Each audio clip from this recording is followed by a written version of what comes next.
Um dos 7 pecados capitais, a gula constituiu uma verdadeira teologia da alimentação, por meio da qual o estômago se tornou espaço de vigilância espiritual. O desejo, antes campo de exercício ético na filosofia antiga, tornou-se também um campo de batalha entre corpo e alma. Em nome de Deus, o anseio por comida e bebida foi ressignificado historicamente, tornando-se problema moral, espiritual e porta de entrada para vícios ainda maiores, identificando a glutonaria como o primeiro dos vícios que ameaçam a santidade. Embora a palavra gula só figure em documentos de finais da Idade Média, a história do conceito é muito anterior, com raízes nos primórdios do cristianismo. Quando acordei, já estava no 3º círculo, cercado de mais tormentos e mais atormentados que surgiam de todos os lados. Uma chuva gélida eterna com neve e granizo caía sobre a lama podre que as almas encharcavam. Cérbero, fera cruel e perversa, latia com suas 3 goelas para as almas submersas na lama. Ele tem uma barba negra e 6 olhos vermelhos, ventre largo e garras aguçadas com as quais rasga os pecadores e os tortura. Elas berram como cães e se contorciam na lama, tentando em vão se proteger das chicotadas da chuva forte. Assim, Dante Alighieri descreveu o tormento dos condenados pela gula em inferno, parte de sua Divina Comédia, épico escrito no século XIV. A pena dos gulosos consiste em ficarem prostrados, debaixo de uma forte chuva de granizo, água e neve, em meio a turfeiras podres e mal cheirosas, sendo dilacerados pelas unhas e dentes de Cérbero, cão de 3 cabeças da mitologia grega, e enfim regurgitados para um novo tormento. Considerados por Dante como pior que a luxúria, os gulosos foram postos no 3º círculo do inferno, pois a gula surge do egoísmo de idolatrar o próprio desejo, o próprio ventre. Como bem lembrou o Papa Francisco em homilia do dia 10 de janeiro de 2024, os pais da Igreja denominavam o pecado alimentar como gastrimardia, traduzida literalmente por loucura do ventre. Mas como a comida, algo cotidiano e tão necessário, tornou-se um mal tão grandioso ao contato com o sagrado? Como a gula foi feita um pecado capital? Eu sou Felipe Daniel Roseni, pesquisador em História Antiga e Filosofia da Alimentação pela Universidade Federal do Paraná, e serei o seu comensal. Sente-se e sirva-se à vontade. O aperitivo de hoje é A Genealogia da Gula, uma teologia alimentar do pecado. Segundo uma história bastante popular durante o medievo, o eremita São João de Beverley, bispo inglês do século VIII, teria sido posto à prova por Deus. Reza a lenda que um anjo lhe fez escolher entre 3 pecados: matar, violentar sexualmente ou tão somente dar-se a gula por meio da embriaguez. Como esperado, o santo escolheu a gula. Porém, embriagado, ele teria se deitado e chacinado a própria irmã. A moral da história, segundo os teólogos medievais, é que o excesso na comida ou bebida servia de entrada para pecados bem mais graves, muitas vezes mortais. Para alguns desses teólogos, o próprio pecado original, responsável por apartar o ser humano de Deus, seria um exemplo não apenas do orgulho, mas também da gula. O relato bíblico à ingestão do fruto proibido torna-se paradigma teológico. O alimento interditado rompe a aliança entre Deus e a humanidade. Em Gênesis, capítulo 2, versículos 16 e 17, está escrito: E o Senhor Deus ordenou ao homem: coma livremente de qualquer árvore do jardim, mas não coma da árvore do conhecimento do bem e do mal, porque no dia em que dela comer, certamente você morrerá. Adiante, complementa no capítulo 3, versículo 6. Quando a mulher viu que a árvore parecia agradável ao paladar, era atraente aos olhos e, além disso, desejável para dela se obter discernimento, tomou do seu fruto, comeu-o e deu a seu marido, que comeu também. O relato bíblico, contudo, pouco se deteve ao tema da gula, e por isso gera uma contradição recorrente à teologia da alimentação. Ora, o prazer da comida é fonte do amor divino, ora é um problema moral a ser admoestado. No livro de Eclesiastes, o poeta é direto ao apontar o prazer do alimento como presente proveniente de Deus. No capítulo 2, versículos 24 e 25, escreve: Vejam, A felicidade do homem está em comer e beber, desfrutando o produto do seu trabalho. Percebo que também isso vem das mãos de Deus. De fato, quem pode comer e beber sem que isso lhe venha de Deus? Ele próprio ratifica essa ideia a seguinte no capítulo 5, versículos 18 e 19, dizendo: Concluí que a felicidade para o homem é comer e beber, usufruindo de toda a fadiga que ele realiza debaixo do sol, durante os dias de vida que Deus lhe concede. Essa é sua porção. Todo homem que recebe de Deus riquezas e bens para que possa sustentar-se, ter a sua porção e desfrutar do seu trabalho, considere isso o dom de Deus. Isaías também, um dos principais profetas do Antigo Testamento, afirma que no fim dos dias um banquete repleto de comida e bebida será preparado por Deus a todos os povos do mundo. Em suas palavras, um banquete de carnes gordas, um banquete de vinhos finos. E repete o profeta, um banquete de carnes suculentas, de vinhos refinados. No Novo Testamento, segundo o Evangelho de São Mateus, Jesus afirmou: Não é o que entra na boca que torna o homem impuro, mas o que sai da boca, isso torna o homem impuro. São Marcos, em referência a este mesmo sermão, descreve as palavras de Jesus como: Vocês não compreendem que nada do que vem de fora e entra numa pessoa pode torná-la impura? Porque não entra em seu coração, mas em seu estômago, e vai para a privada? O evangelista é categórico em instituir um marco histórico, afirmando que assim Cristo declarava que todos os alimentos eram puros. Note como o gesto de comer passa a ser potencialmente ambíguo. Diversas passagens bíblicas consideram um dom divino, essencialmente puro e útil. Mas historicamente se tornou um risco espiritual. Como é que as menções celebrativas chegariam à concupiscência, o desejo desordenado e mortal da gula, tão explorada na filosofia medieval?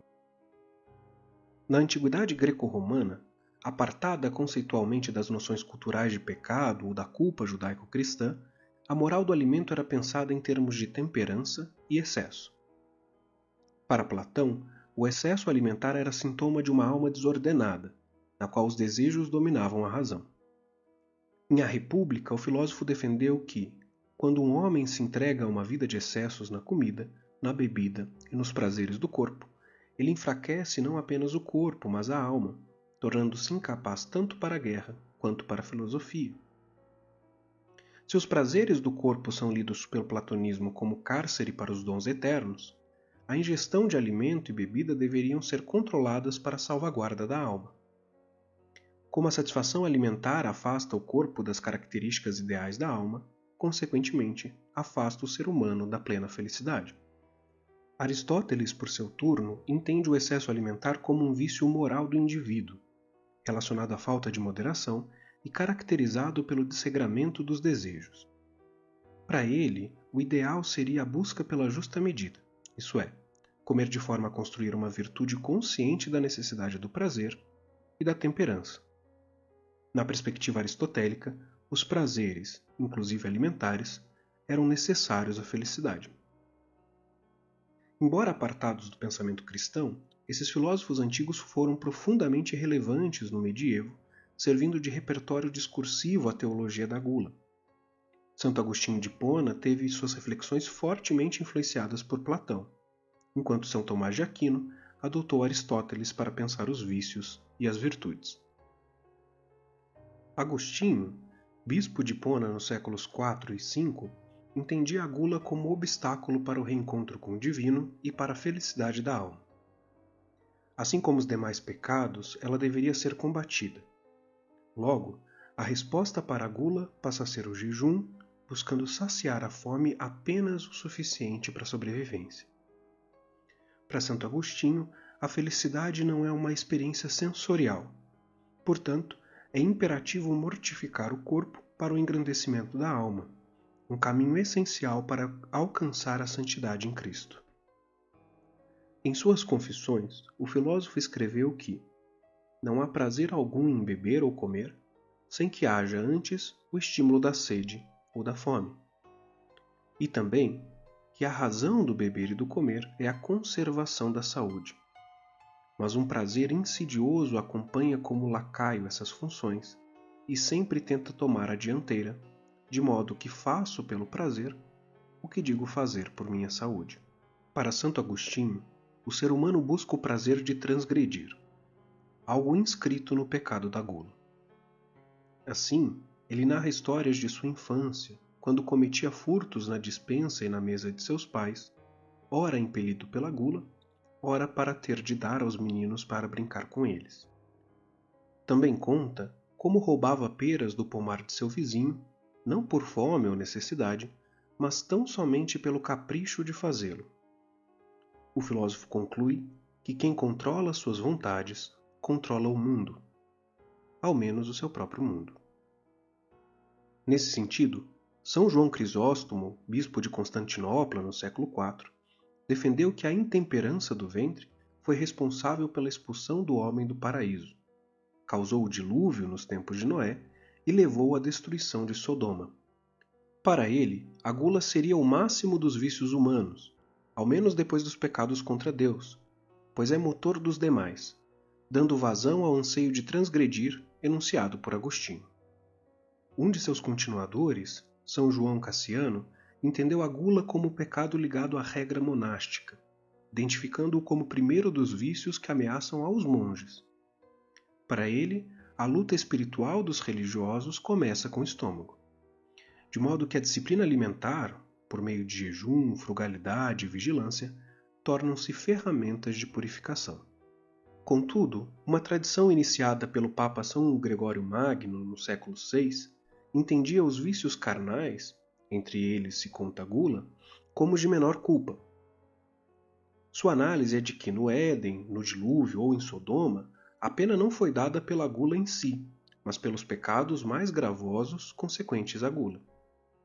Perceba que, mesmo reconhecendo a pecaminosidade da gula, o excesso alimentar permanece um pecado paradoxal, de modo que mesmo entre os pais da Igreja não há consenso quanto à sua gravidade e natureza.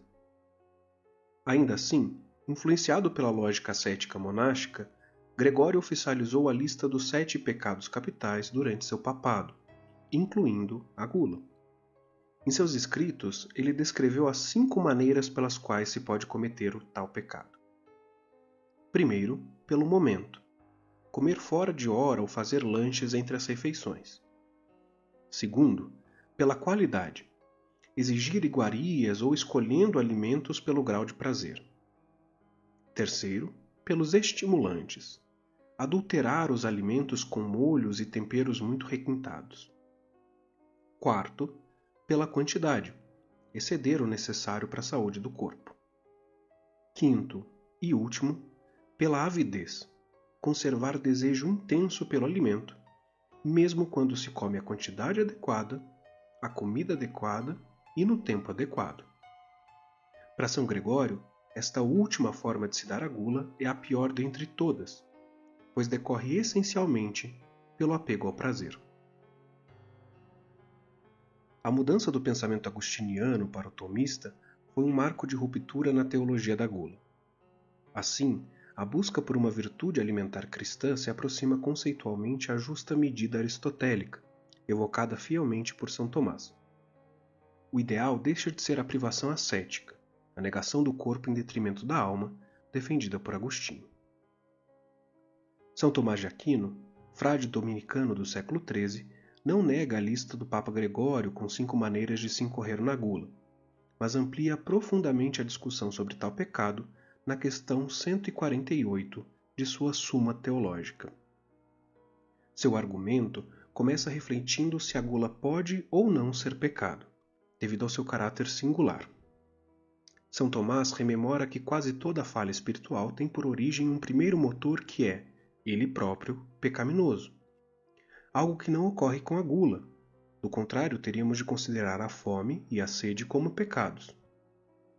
Para responder à contradição, o padre conclui que a gula é um pecado que consiste na concupiscência, no prazer imoderado da comida e da bebida, e não na substância do alimento. Em seguida, reflete se a gula é ou não o maior dos pecados. Mesclando as teses de Crisóstomo e Gregório, São Tomás defende que, assim como a gula não está no alimento em si, a gravidade da gula não está nela própria, mas em sua potencialidade de permitir outras ações pecaminosas. Para tanto, ele relembra a ideia gregoriana em relação aos casos do Jardim do Éden, do dilúvio e de Sodoma, cujos castigos provêm de pecados ocasionados ou somados à gula. Na análise tomasiana, as palavras de Jesus nos evangelhos seriam a indicação da ruptura do cristianismo com as tradições alimentares judaicas, nas quais certos alimentos, como a carne de suínos e crustáceos, por exemplo, são intrinsecamente impuros. Para o frade, não há contradição entre a comida enquanto graça divina e como elemento potencial ao pecado da gula, uma vez que o mal está no hedonismo e não no alimento. São Tomás não nega o gosto alimentar, pois entende, aludindo a Aristóteles, que a felicidade por natureza implica o prazer. Também era famoso por fazer seu trabalho sob constante acompanhamento de vinho. Quando admoestado por seus companheiros de hábito, afirmava que cada indivíduo possui sua própria medida. Nesse sentido, o consumo alimentar é entendido como virtude proporcional, pautado pela razão e justa medida que variam de acordo com a situação particular de cada pessoa. Diferente de Santo Agostinho, que nega o desejo pela comida em detrimento do alimento espiritual, e de São Gregório, que cria uma lista aplicável universalmente, São Tomás evoca a moderação aristotélica e defende que a medida do necessário e do pecaminoso não seria a mesma para todos. Há, portanto, um apelo à virtude aplicada de forma proporcional a cada indivíduo. O mais famoso e um dos poucos santos católicos corpulentos, São Tomás de Aquino dedicou boa parte de seus estudos à dificuldade da gula. Uma anedota, possivelmente apócrifa, diz que um semicírculo teria sido cortado em sua mesa de trabalho para que ele pudesse acomodar a barriga confortavelmente enquanto estudava. De todo modo, a dificuldade de conter o apetite foi evocado por diversos teólogos medievais. E mesmo São Gregório disse: no comer, o prazer se mistura com a necessidade, e não sabemos com certeza o que a necessidade pede e o que o prazer sugere. E também Santo Agostinho admitiu tal impasse, afirmando: quem há, Senhor, que por vezes não tenha comido mais do que o exige a necessidade? Se com São Tomás o modelo ideal deixa de ser a privação alimentar presente no pensamento de Santo Agostinho e passa a estar na busca pela moderação e pelos bons hábitos à mesa, a modernidade marca o ponto final dessa mudança de sensibilidade. A gula se desprende da listagem restrita proposta por Gregório Magno e passa a ser lida como glutonaria, de modo que o problema não está em comer muito, mas em comer mal. Nasce a etiqueta, rituais que visavam civilizar os hábitos alimentares, criando distinção social e a ideia do bom gosto. O pecado da gula se torna um problema pedagógico. Assim, surgem ideias como a ciência do paladar, o gourmet e a própria gastronomia.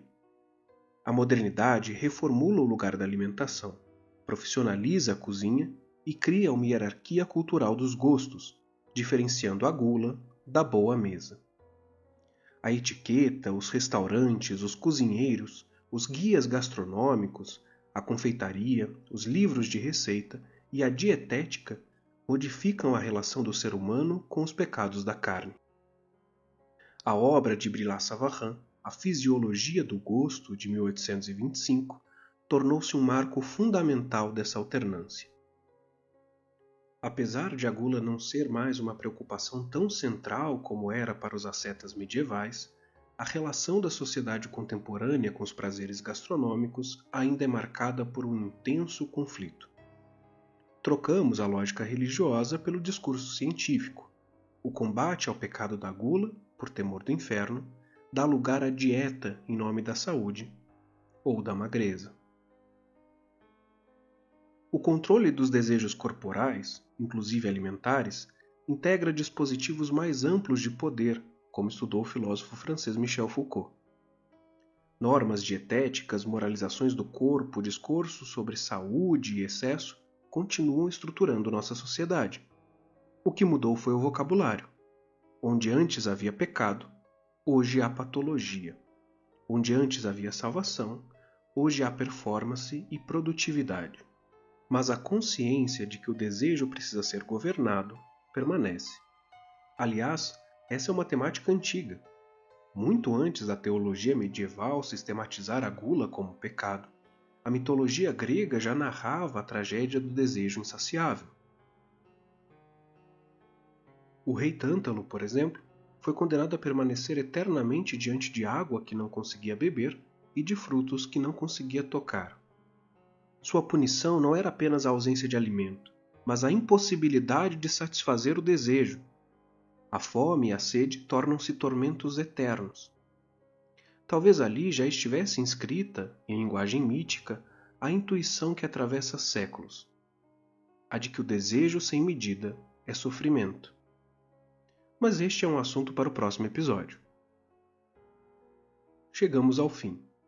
Se você gostou, peço que curta, compartilhe e siga o Comensal Podcast para não perder nossos encontros seguintes.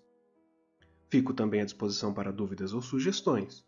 Você pode nos escrever pela seção de comentários ou pelas nossas redes sociais, @projeto.comensal. Lembrando que todas as referências e documentos utilizados na elaboração deste episódio estão disponíveis para consulta na descrição. Até o próximo encontro e obrigado por me acompanhar neste banquete.